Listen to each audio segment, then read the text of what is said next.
Hi, I'm Jan Foreman. Welcome to Daily Hope. Today's reading in Judges 19 is probably one of the most bizarre, even gory passages in Scripture. It's why we say the Bible is not a children's storybook. That's because the Bible always tells the truth about us as broken human beings, and today's cautionary tale screams one of these truths. We need a good king, a loving leader we can trust and follow, because left to ourselves, horrific things can happen. We experienced a little bit of this when our son's third grade class was rumored to be out of control with a new teacher. And I went one morning and checked it out. It saw students hurling their homework at each other, and one kid was carrying his desk chair to charge other students. It was a scene right out of Lord of the Flies where the worst behaviors were being ignored. That is the out of control situation in Judges 19. And the theme at the end of this book of Judges echoes like a drumbeat from chapter 17 all the way through chapter 21. In those days, there was no king in Israel.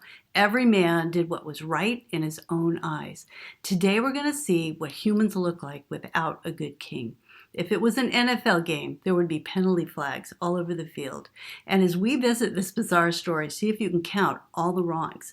But before you and I play referee, let's be honest, we also like to do what's right in our own eyes. We pick and choose our pet fouls and what's fair, what's right, what's wrong. We do this as a culture, but we also do it personally. And that's the biggest reason we need our good king. We need a ruler who can put everything right inside of us to bring all of our disintegrated parts into his good kingdom of wholeness and truth.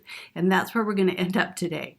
Now, here's an edited version of the story. A Levite priest, a minister of God, got a concubine, that's a second wife, who lacks legal protection, and she in turn is unfaithful to the minister and runs away to her dad in Bethlehem.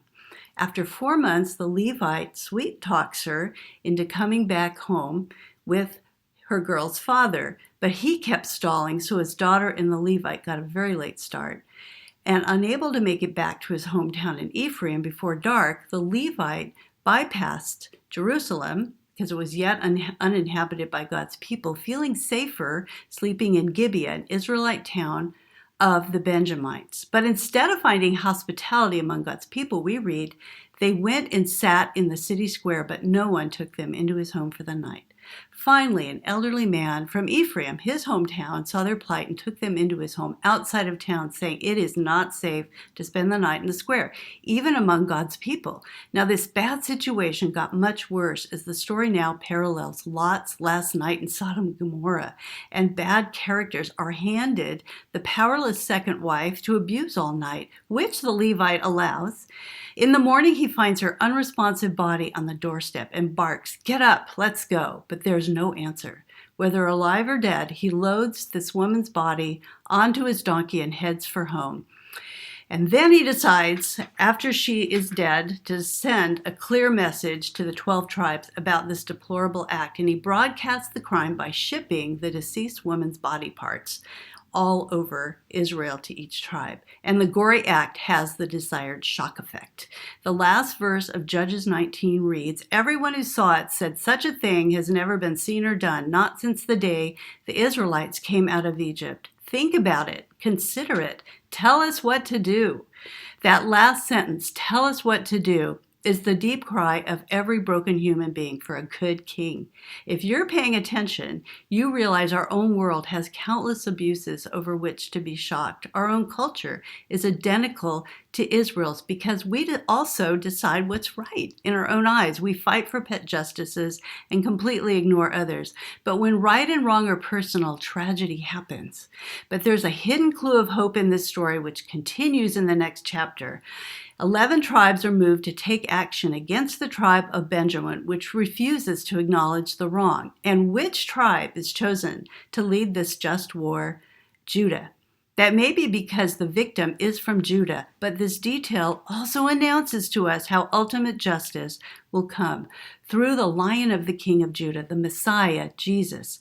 Centuries later, this King of Kings would be born in Bethlehem as the final answer to all of our human misery, not just this one story. In fact, even more shocking than this tale is the shocking evil of God in human form being hated by those he came to save. We didn't receive him. Instead, we treated this good King of Kings as a criminal. He was mocked with a scarlet robe, a crown of thorns on his head, and then hung on a cross to bleed to death. Jesus' horrific death is meant to shock us into complete surrender to his love. It's where we see our sin, even the sin we tolerate as loathsome, yet forgiven. This good king has come to restore us from all the wrongs we've experienced in this hurting world, the king from Judah who came and defeated all evil once and for all.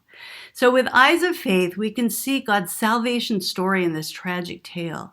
And with eyes of faith, we can look to our good King Jesus to bring justice and restoration to our lives too. But that only happens with total surrender and letting him put my life back in order. Letting him tell me what's fair and foul, not my own personal preferences.